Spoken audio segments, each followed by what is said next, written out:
Fridge இதாங்க. நம்மள பல பேர் வாழ்க்கையில் அதிகமாக பயன்படுத்தக்கூடிய ஒரு பொருள் பார்த்தீங்கன்னா அது ஃப்ரிட்ஜ் தான். நீங்கள் நம்ம அன்றாட வாழ்க்கையில் நிறைய விஷயங்களை நம்ம அவாய்ட் பண்ணணும்னு நினைப்போம், ஆனால் அவாய்ட் பண்ண முடியாது.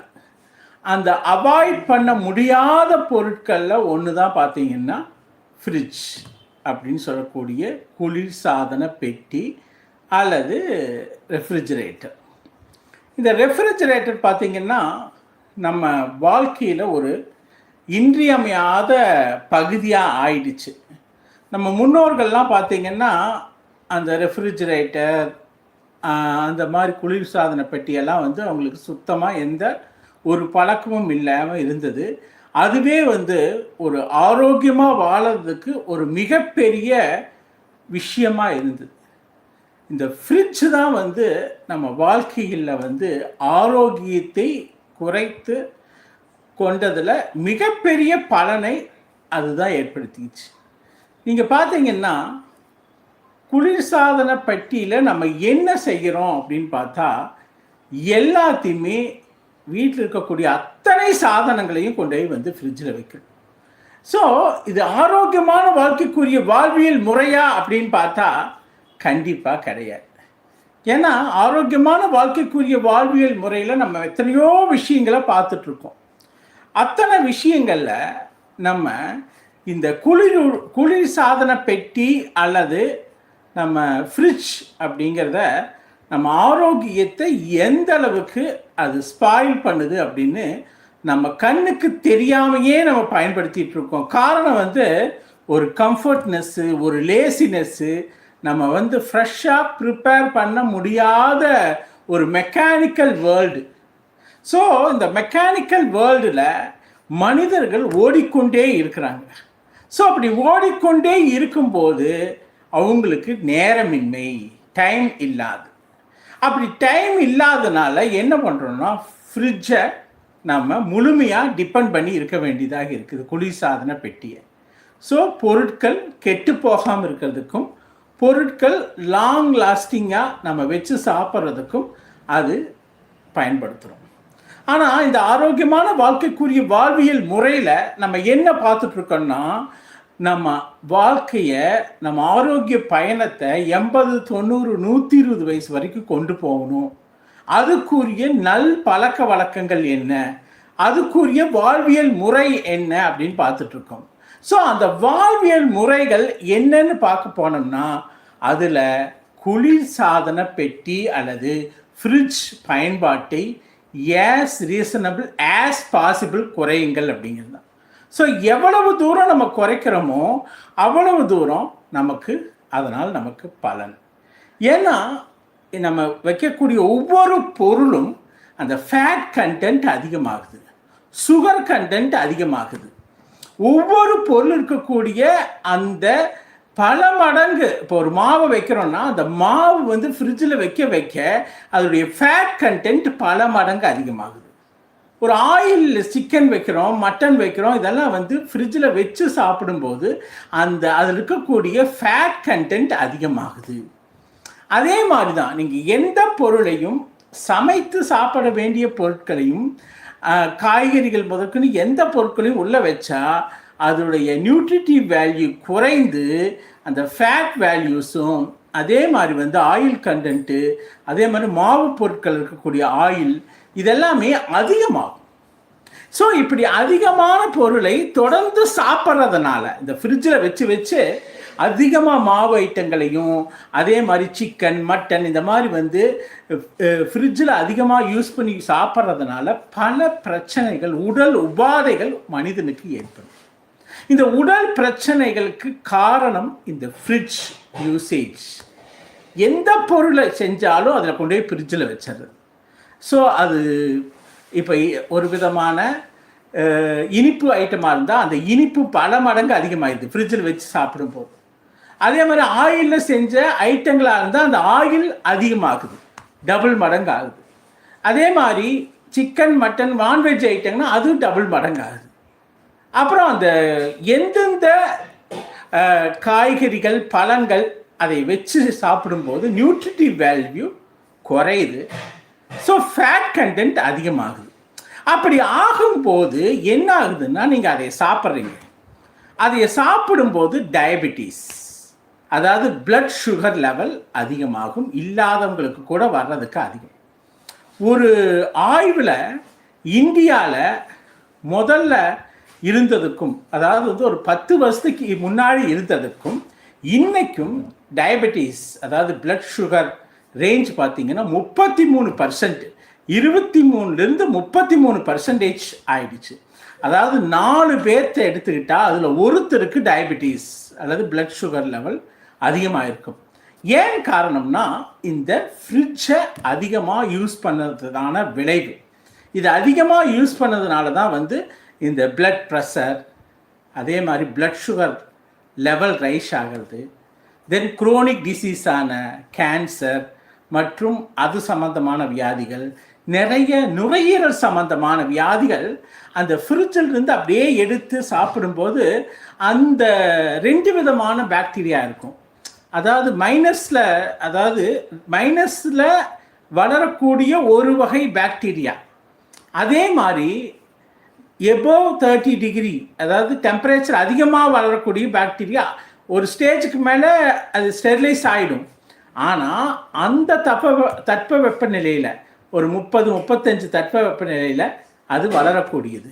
அதே நேரத்தில் ஃப்ரிட்ஜில் பார்த்திங்கன்னா ரொம்ப டெம்பரேச்சர் டவுன் ஆகும்போதும் சில பாக்டீரியாஸ் அண்டு வைரஸ் ஃபார்ம் ஆகும், ஃபங்கை ஃபார்ம் ஆகும். ஸோ இது எல்லாமே உடலுக்குள்ளே போய் உங்களுக்கு கெடுதலை உண்டு செய்யும்.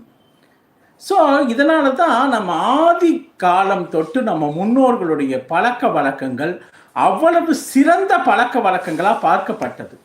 மண் பானைகள், அழகான மண் பானையில் சமைச்சு அது அப்பப்போ கொல்லையிலையும் தோட்டங்கள்லேயும் துறவுகள்லேயும் பறிச்சுட்டு வந்த சாப்பாடுகளை, பறிச்சுட்டு வந்த காய்கறிகளை, பழங்களை ஃப்ரெஷ்ஷாக சாப்பிட்டாங்க. அவங்க அதிகபட்சமாக யூஸ் பண்ணது பழைய சோறு. ஏன்னா நெல்லை வந்து வாங்கிட்டு வந்து இடித்து உமி எடுத்து அதிலிருந்து அரிசி எடுத்து அரிசியிலேருந்து சாப்பாடு, அதாவது வந்து ஈவினிங் ஒரு 5-6 மணிக்கு தான் சமைப்பாங்களாம், எல்லாம் தோட்டந்தொரவுக்கு போயிட்டு வந்து. அதுக்கப்புறம் அந்த சாதத்தை தண்ணி ஊற்றி அடுத்த நாள் காலையில் புளி தண்ணி ஒரு 11 to 12 அந்த ரேஞ்சில் குடிப்பாங்க. அவ்வளோ ஒரு ஆரோக்கியமான விஷயம். நீங்கள் பழைய சோத்துக்கு மிஞ்சின ஒரு அமிர்தம் எதுவுமே இல்லைம்பாங்க. அந்த அளவுக்கு இன்னைக்கு அமெரிக்காவில் ரிசர்ச்சில் பழைய சோத்தில் அவ்வளவு நியூட்ரிட்டிவ் வேல்யூ இருக்குது. அது பிளட் சுகரை வந்து குறைக்கக்கூடியதுன்னு சொல்லியிருக்காங்க. இரும்பு சத்து அதிகமாகுதுன்னு சொல்கிறாங்க. அதாவது சாதாரண பழைய சோறு தண்ணி ஊற்றி சாப்பிட்றத விட ஒரு 12 மணி நேரம் 10 மணி நேரம் அதாவது ஊற வச்சு சோக் பண்ணி அடுத்த நாள் காலையில் சாப்பிடும்போது அந்த ஃபெர்மெண்டேஷன் நொதித்தல் மூலமாக அந்த பழைய சோறானது வந்து நல்ல ஒரு நியூட்ரிட்டிவ் வேல்யூவோட எல்லா வியாதிக்கும் ஒரு அருமருந்தாக பயன்பட்டது. ஆனால் இன்னைக்கு நம்ம ஃப்ரிட்ஜில் வச்சு சாப்பிடக்கூடிய அனைத்து பொருட்களும் ஒரு விதமான ஆரோக்கிய கெடுதலை மனுஷனுக்கு உண்டு பண்ணுது. நீங்கள் பார்த்தீங்கன்னா இந்த 50 வருடங்களில் தான் எல்லா வியாதியும் அதிகமாயிருக்கு, ஹாஸ்பிட்டல்ஸ் அதிகமாயிருக்கு, பார்மசிட்டிக்கல் இண்டஸ்ட்ரியே வந்து அதிகமாக ஜூம் ஆயிருக்கு. அதே மாதிரி வந்து எங்கே பார்த்தாலும் medical stores, speciality hospitals. So ஏன்னா ஆரோக்கிய குறைபாடு ஏற்பட்டிருக்கிறது. எதனால் ஆரோக்கிய குறைபாடுன்னா, நம்மளுடைய வாழ்வியல் முறையில் நிறைய மாற்றங்கள், மெக்கானிக்கல் வேர்ல்டு, பாடிக்கு ஒரு ஃப்ரீ மூமெண்ட் இல்லாமல் சொஃபஸ்டிகேஷன் அதிகமாகி சமைத்தலிருந்து நம்ம உணவே மருந்தே உணவும்பாங்க. ஸோ அந்த உணவே மருந்துங்கிற ஒரு இது போய் நம்ம வந்து ஒரு ஃபாஸ்ட் ஃபுட் கலாச்சாரம், அதே மாதிரி ஒரு நேரம் ஃபுட்டை செஞ்சு 3 நேரம் சாப்பிட்றது, 6 நேரம் சாப்பிட்றது, சில வீடுகள் எல்லாம் வந்து குழம்பு வச்சா ஒரு வாரத்துக்கு வச்சுக்கிறது, அப்போ மாவு வந்து ஒரு வாரத்துக்கு ஆட்டி உள்ளே தள்ளிட்டா ஒரு வாரத்துக்கு யூஸ் பண்ணிட்டு இருந்தாங்க. ஸோ இதெல்லாம் என்னன்னா உங்கள் பாடி வந்து அதுக்கு அக்செப்ட் பண்ணாது. ஃபேட்டை கொண்டே அதிகப்படுத்திட்டே உள்ள சேர்த்திட்டே இருந்தீங்கன்னா என்ன ஆகும்? உடல் எடை கூடும், ஒபிசிட்டி உருவாகும். அது மட்டும் இல்லாமல் உடலுக்கு சீக்கிரம் உடல் எடை கூடுவது மட்டும் இல்லாமல் உடலுக்கு உபாதைகளை கொண்டு வரும். அதாவது செரிமான மண்டலத்தை நீங்கள் போட்டு அப்படியே அமுத்துறீங்க. ஒவ்வொரு உறுப்பும் அந்த வேலை செய்வதற்கு தள்ளாடுது. ஏன்னா 1% இருக்க வேண்டிய ஃபேட்டை நீங்கள் மாவை ஒரு தடவை சுட்டுட்டு அப்படியே ஃப்ரிட்ஜில் வச்சு ஊற்றும் போது மறுபடியும் அதை பயன்படுத்தும் போது அது 2%, 3%, 4%, 5% அப்படியே ஏறிட்டே போகுது. அப்படி மாவுக்கள் வந்து ஃப்ரிட்ஜில் வச்சு யூஸ் பண்ணுறதுனால பல மடங்கு ஃபேட் அதிகமாகுது. அப்புறம் வந்து அதில் இருக்கக்கூடிய கிருமிகள் அதிகமாகுது. அப்புறம் வந்து அது நார்மலாகவே உங்களை பிளட்டை வந்து சுகரை அதிகப்படுத்தக்கூடியது. அதனால் செரிமான மண்டலத்துக்கு சீரான விஷயங்களை கொடுக்காது. எதுவுமே ஃப்ரெஷ்ஷாக தான் விரும்பும். உலகத்தில் எல்லா ஜீவராசியும் எடுத்து பாருங்க. அது குரங்கிலிருந்து, குயிலிருந்து, ஒரு யானையிலிருந்து, சிங்கத்திலிருந்து எல்லா உயிரிகளையும் எடுத்துக்கோங்க. அது ஃப்ரெஷ்ஷாக போய் என்ன கிடைக்குதோ அதை தான் சாப்பிடுது. அதுதான் ஹாப்பியாக சந்தோஷமாக இருக்குது. ஆனால் மனிதன் வந்து மட்டும்தான் இந்த ஃப்ரிட்ஜ் கண்டுபிடிச்சி ஏதோ ஒரு எமர்ஜென்சிக்காக பயன்படுத்தலாம், சுத்தமாக பயன்படுத்த வேண்டாம் கூட நான் சொல்லலை. ஆனால் ஒரு நாள் ஓகே, ஆனால் அதே 5 நாள் 7 நாள் 10 நாள்னு வச்சு சாப்பிட்றதெல்லாம் வந்து இட்ஸ் அ டூ பேட் ஹேபிட்டுங்க. அதை வந்து நம்ம ஸ்டாப் பண்ணணும். எவ்வளவு ஃப்ரெஷ்ஷாக வெஜிடபிள்ஸு, அதே மாதிரி பழங்கள், அதே மாதிரி வந்து என்ன ஃபுட்டு ஃப்ரெஷ்ஷாக ப்ரிப்பேர் பண்ணுறீங்களோ அதை மேக்ஸிமம் எடுத்துக்கோங்க. எமர்ஜென்சி கேசஸ் ஓகே, பட்டு மேக்ஸிமம் இந்த ஃப்ரிட்ஜ் பயன்பாட்டை நம்ம குறைச்சி அல்லது அவாய்ட் பண்ணால் தான் நம்மளுடைய ஆரோக்கியம் மேம்பட்டு ஒரு ஃப்ரெஷ் ஃபீலிங் வரும். இல்லைன்னா இந்த blood sugar, BP, chronic disease, இது எல்லாத்துக்குமே மூல காரணம் வேற எங்கெங்கேயோ இருக்குதுன்னு நீங்கள் நினைப்பீங்க. இதுக்கு எல்லாத்துக்கும் மூல காரணம் உங்கள் வீட்டில் இருக்கக்கூடிய குளிர்சாதன பெட்டி அல்லது ஃப்ரிட்ஜ். ஸோ இதை வந்து நீங்கள் சரி செய்தால்தான் உங்களுடைய ஆரோக்கியம் சரியாகும். இந்த பழக்க வழக்கமாகவே வச்சுக்கணும். நான் வந்து ஃப்ரிட்ஜில் அதிகமாக வச்சு சாப்பிட மாட்டேன், அதிகமாக ஃப்ரெஷ்ஷாக செய்து சாப்பிடுவேன் அப்படிங்கிற ஒரு வாழ்வியல் முறையாக, ஒரு பழக்க வழக்கமாக இன்னையிலிருந்தே ஏற்படுத்திக்கிட்டா அதுவே 80, 90, 100, 120 வயசு வரைக்கும் கொண்டு செல்லும்.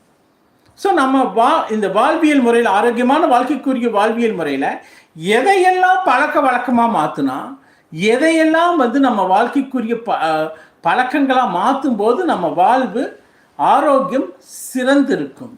ஸோ இந்த ஃப்ரிட்ஜையும் நீங்கள் மறக்காமல் ஒரு கண்ணு வச்சுக்கணும். நம்ம மாவு வைக்கிறது எதெல்லாம் அதிகமாக வச்சு சாப்பிட்றோமோ, இனிப்பெல்லாம் வந்து அப்பப்போ ஃப்ரெஷ்ஷாக செஞ்சு சாப்பிட்டு அப்படியே விட்டுருங்க. அதை ஃப்ரிட்ஜில் வச்சு சாப்பிடாதீங்க. ஏன்னா இனிப்புகள் எல்லாம் பல மடங்கு அதிகமாகி உங்கள் உடலை அதிகமாக உடலை போட வைக்கும்.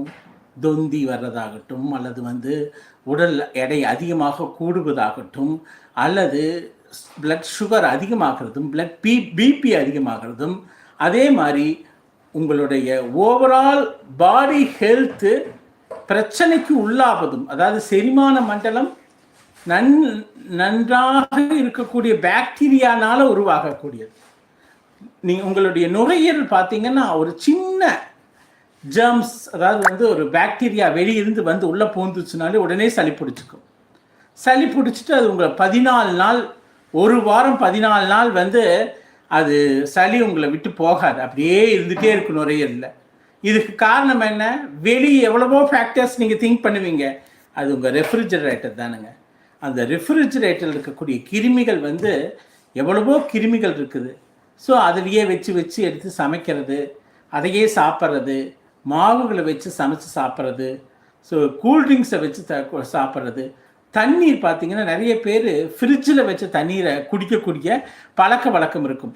அப்படி ஃப்ரிட்ஜில் வச்சு நீங்கள் அதிகமாக தண்ணீர் குடிக்கும்போது அது உங்கள் த்ரோட்டை பாதிக்கும், அது இருக்கக்கூடிய கிருமிகள். அது மட்டும் இல்லாமல் அந்த ஃப்ரிட்ஜு வாட்டர் வந்து எப்படின்னா உங்களுடைய செயலை வந்து ஹைபர்னேட் பண்ணும், அதாவது வந்து அப்பப்போ முடக்கக்கூடியது. நம்ம வந்து சடனாக நல்லா கூலாக குடிக்கணும்னு ஒரு கூலிங் வாட்டர் ஃப்ரிட்ஜிலேருந்து எடுத்து குடிக்கிறோம். ஆனால் அதனால் வந்து உங்களுக்கு எந்த பலனும் கிடைக்காது. பாடி ஹீட் தான் அதிகமாகும். கூலிங் உள்ளே போக போக ஹீட் அதிகமாகும். அதுக்கு நார்மலாக ஒரு பானை தண்ணீரையோ நார்மலான தண்ணீரை குடித்தாலே உங்களுக்கு தண்ணீர் தாகமும் அடங்கும், இந்த மாதிரி பிரச்சனைகள் வராமல் இருக்கும். ஸோ எப்போவுமே ஃப்ரிட்ஜ் அப்படிங்கிறது ஒரு எமர்ஜென்சிக்கு, ஒரு தேவைக்கு பயன்படுத்தணும். அது இருக்கிறது எல்லா பொருட்களையும் கொண்டு போய் ஃப்ரிட்ஜில் திணிச்சு அதில் சாப்பிட்டோம்னா கண்டிப்பாக இன்னைக்கு வந்திருக்கக்கூடிய அத்தனை ஹெல்த்து ஹசார்டுக்கும் அத்தனை ஹெல்த் பிரச்சனைக்கும் காரணமாக அமைந்திருக்கிறது இந்த ரெஃப்ரிஜரேட்டர்னு சொன்னால் அது மிகையாகாதுங்க. நிறைய பேர் வந்து ஃப்ரிட்ஜ் அப்படிங்கிறது வந்து ஒரு காலத்தில் என்னென்னா ஒரு சொஃபஸ்டிகேட்டட் மெட்டீரியல் நினச்சிட்டு இருந்தாங்க. ஆனால் இன்றைக்கி மஸ்ட்டு மாதிரி ஆயிடுச்சு. நான் ஃப்ரிட்ஜில் வச்சு தான் சாப்பிடுவேன் அப்படிங்கிற மாதிரி ஒரு நாளைக்கு செஞ்சு வச்சுட்டா எப்போ வேணாலும் சாப்பிட்டுக்கலாம். குழம்பு அப்புறம் ரசம் அந்த மாதிரி ஐட்டங்கள்லாம் வாரத்துக்கு 2 நாள் 3 நாள் கூட வச்சு சாப்பிடக்கூடிய ஆட்கள் இருக்காங்க. அதே மாதிரி சுகர் எந்த வகையான ஸ்வீட்ஸாக இருந்தாலும் ஃப்ரிட்ஜில் வச்சு சாப்பிட்றது, ஐஸ்கிரீம்ஸ். ஸோ எந்த வகையான பானங்களும் அதாவது கூல்ட்ரிங்க்ஸும் நிறையா வாங்கிட்டு வந்து வச்சு, ஸோ இது எல்லாமே உடலுக்கு கெடுதலை கொடுக்கக்கூடியது.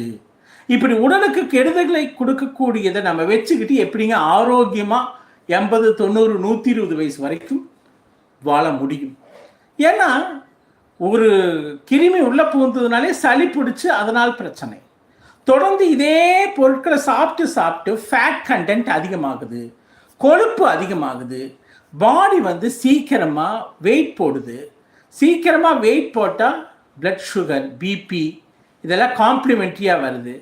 அப்படி வந்ததுக்கப்புறம் இதே வந்து உங்களுடைய உடல் இயக்கத்தை குறைத்து விடும்.